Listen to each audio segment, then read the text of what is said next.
Hello नमस्कार दोस्तों, स्वागत है आपका हमारे इस यूट्यूब चैनल स्टडी ऑफ 92 पर। दोस्तों आज की वीडियो वायरस पे है।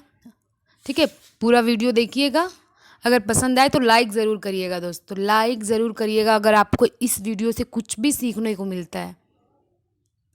चलिए देखिए दोस्तों, इसमें पहली ट्रिक क्या लिखी है। ट्रिक तो हर जगह नहीं इस्तेमाल करनी चाहिए दोस्तों। जहाँ ये लगे कि कुछ ही 5-10 याद करना है, इसमें ये जो है ठीक है, इसको कवर अप कर लेंगे आप इस ट्रिक के थ्रू, तो वही ट्रिक याद किया करिए। ऐसा ना हो कि हर जगह बार बार आप ट्रिक याद करें और जो है एक भी ट्रिक याद ना हो।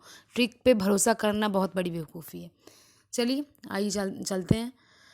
देखिए, ए चाचा इन्हें डांटो मत, खरे गाल पर छापो। ए चाचा, ए से एड्स, चाचा से चेचक, इन्हें इन्फ्लुएंजा, डा से डेंगू, टो से ट्रैकोमा, मत मत से मेनिनजाइलिस, एंड ख से खसरा, रे से रेबीज और गाल से गल्स हुआ।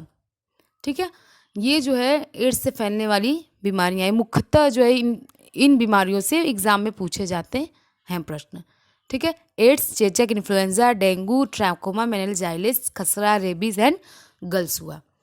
चलिए दोस्तों, कुछ देखते हैं कि एड्स से ये जो वायरस है, इनसे हमारे शरीर के जो कौन कौन से अंग प्रभावित होते हैं। ठीक है, देखिए एड्स में जो है हमारे शरीर की प्रतिरक्षा प्रणाली प्रभावित होती है। ठीक है, रोगों से लड़ने की क्षमता कम होती है। इन्फ्लुएंजा या फ्लू, इससे श्वसन तंत्र प्रभावित होता है। रेबीज से तंत्रिका तंत्र प्रभावित होती है। हर्पीज से दोस्तों त्वचा या श्लेष्मा हो जाता है। चेचक से पूरा शरीर प्रभावित होता है। खसरा से पूरा शरीर प्रभावित रहता है। ऐसे भी क्वेश्चन पूछते हैं कि इन रोगों से प्रभावित शरीर का अंग कौन सा है। तो एड्स से प्रतिरक्षा प्रणाली, इन्फ्लुएंजा या फ्लू से श्वसन तंत्र, रेबीज से तंत्रिका तंत्र, हर्पीस से त्वचा या श्लेष्मा, चेचक से पूरा शरीर और खसरा से पूरा शरीर जो है हमारा प्रभावित होता है। चलिए आगे बढ़ते हैं। देखिए क्या लिखा है, एड्स। ठीक, एड्स का फुल फॉर्म होता है एक्वायर्ड इम्यून डिफिशियंसी सिंड्रोम। ठीक है, एड्स के वायरस का नाम है, जो एड्स जो है, एड्स के वायरस का नाम क्या है दोस्तों, HIV। क्या है, HIV। ठीक, human immunodeficiency virus. AIDS दिवस हम लोग दोस्तों मनाते हैं 1 दिसंबर को। कब मनाते हैं, 1 दिसंबर को हम लोग एड्स दिवस मनाते हैं। ठीक है, ये दिवस मनाने का मेन कारण यही होता है लोगों को जागरूक करना। ठीक है, लोगों को उस जिस चीज़ के बारे में वो दिवस मनाया जा रहा है उसके प्रति लोगों को जागरूक करना, उसके बचाव, उसकी जानकारियाँ कैसे हुआ, क्या हुआ, लोग उस चीज़ को जाने और जागरूक रहें। इसलिए जो है ये सारे डेज जो है रखे जाते हैं और इसको मनाया जाता है राष्ट्रीय और अंतर्राष्ट्रीय स्तर पर। चलिए देखिए दोस्तों, एड्स का जन्म हुआ था अफ्रीका, यानी ये एक अफ्रीकन बीमारी है और इंडिया में इसे हम लोग कहते हैं विदेशी बीमारी। ठीक है, एलिसा परीक्षण होता है दोस्तों एड्स का। एड्स में जो परीक्षण होता है उसको एलिसा कहते हैं। जिस परीक्षण द्वारा हमें पता चलता है कि रोगी को एड्स हुआ है उसे एलिसा कहते हैं। ठीक है, पोलियो से प्रभावित अंग होता है दोस्तों तंत्रिका तंत्र। देखिए जुकाम जो होता है वो हमारे राइनो वायरस के कारण होता है। किसके कारण होता है, राइनो वायरस के कारण। बर्ड फ्लू जो होता है दोस्तों H5N1 वायरस के कारण होता है। बर्ड फ्लू H1, ठीक है, H1N1 वायरस के कारण होता है। पीलिया में प्रभावित अंग जो है दोस्तों यकृत होता है। पीलिया में प्रभावित अंग यकृत। यकृत जो है विटामिन ए का एक, यकृत में शरीर के किस अंग में विटामिन जो है रहता है या पाया जाता है या स्टोर करता है तो वो यकृत होता है दोस्तों, विटामिन ए। ठीक है, रेबीज कुत्ता काटने के कारण होता है। ठीक है, रेबीज के टीके का आविष्कार लुईस पास्चर ने किया था। डेंगू मादा एडिस इजिप्टी मच्छर के काटने से होता है और इस जो है इसके वायरस को कहते हैं फ्लेपी वायरस, जिसके कारण जो है डेंगू होता है उस वायरस को कहते हैं फ्लेबी फ्लेबी वायरस। ठीक है, डेंगू के वायरस का नाम है फ्लेवी और एड्स के वायरस का नाम है HIV। जुकाम के वायरस का नाम है राइनो वायरस, है ना। चलिए ठीक है, और एड्स के जो है टेस्ट का नाम क्या है, एलिजा। ये क्वेश्चन एग्जाम में कई बार आ चुका है। एड्स के परीक्षण का नाम बताइए, तो एलिजा, एलिसा है, एलिसा। ठीक है,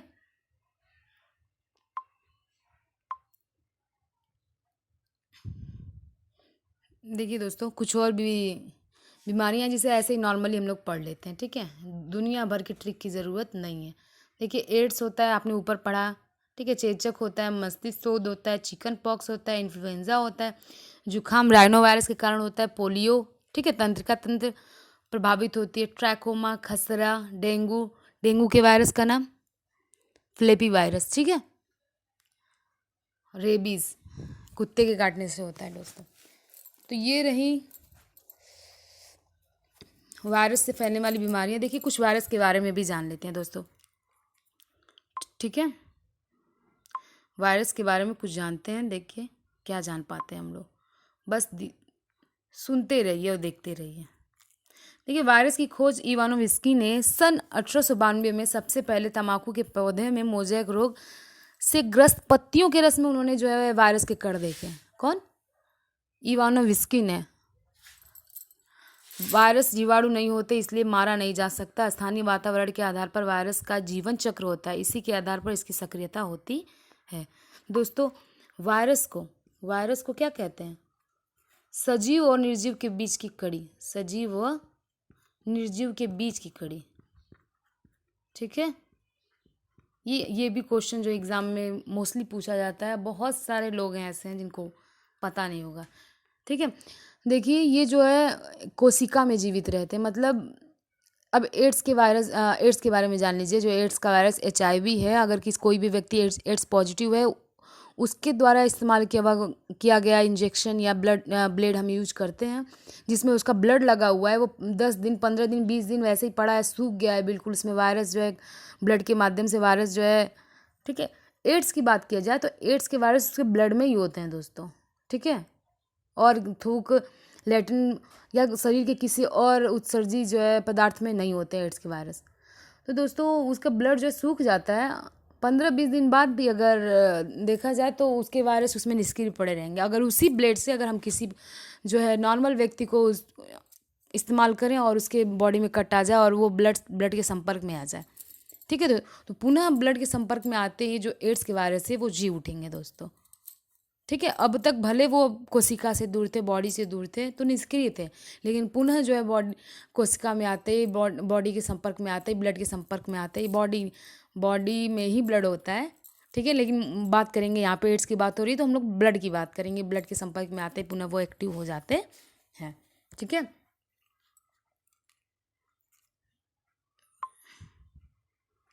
देखिए,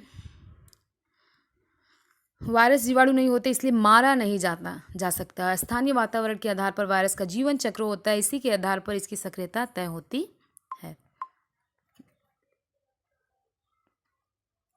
वायरस फैट की खोल में होता है, खोल के बाहर आते ही यह खुद रीजनरेट होता है।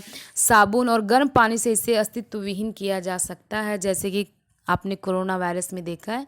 अब तक सभी टीवी चैनल्स पे सभी अपने प्रोडक्ट को बेस्ट क्वालिटी का बोलते थे, लेकिन जैसे जैसे जो कोरोना वायरस का दर जो है ऊपर बढ़ता गया, फैलता गया, एक आम इंसान के लिए समस्या हो सकती है। वो सोचेगा कि मैं 50 रुपये का साबुन या लाइबॉय हैंड वॉश या डेटॉल हैंड वॉश कैसे जो है क्या करूं, लेकर आऊं कैसे, तो मेरा वायरस मुझे लग जाएगा, मैं बीमार पड़ जाऊंगा। दुनिया भर की बातें उसके माइंड में होगी, क्योंकि सबके पास तो सबकी आर्थिक स्थिति एक जैसी नहीं है। तो टीवी के माध्यम से ही उनसे बोला गया कि भाई आप कोई भी प्रोडक्ट यूज करो, कोई भी साबुन, कोई भी हैंड वॉश यूज करो, लेकिन करो आप, बचो। अब किसी ने क्वालिटी नहीं दिखाई, आप अगर ध्यान दिए होंगे तब ये चीज़ें आपको समझ में आई होंगी, ठीक है। चलिए आगे चलते हैं। देखिए, जीवित कोशिका के संपर्क में आने पर ही वायरस एक्टिव होते हैं, बिना इसके संपर्क में वो क्या हो जाते हैं, बेजान रहते हैं और संक्रमण फैलाते हैं। देखिए, सारे जो है वायरस संक्रमण नहीं फैलाते हैं, लेकिन कुछ हैं जो संक्रमण फैलाते हैं। देखिए, सामान्यतः जो सर्दी, जुकाम, chicken pox, influenza, herpes, measles, flu, swine flu virus, ये सारी बीमारियां जो है वायरस से होती हैं और जो क्या करती हैं, लोगों को इन्फेक्ट करती हैं, एक के माध्यम से दूसरों को होता है दोस्तों। जुकाम को ले लीजिए, चिकन पॉक्स को ले लीजिए, ये सारी जो है बीमारियां जो अगर घर में किसी एक कोई, तो धीरे धीरे इन्फेक्शन की वजह से 2-4 लोगों को होके ही रहेंगी। चलिए, दोस्तों पेड़ के पौधे में भी इसके कारण रोग होते हैं, पेड़ या पौधे में भी इसके कारण रोग होते हैं। जैसे तम्बाकू में मोज़ेक रोग होता है वायरस के कारण, पोटैटो में मोज़ेक रोग होता है वायरस के कारण, रंग परिवर्तन का रोग इत्यादि जो है वायरस के कारण होता है।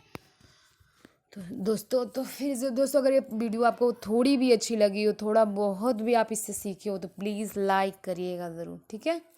धन्यवाद दोस्तों, अपना ख्याल रखें, घर में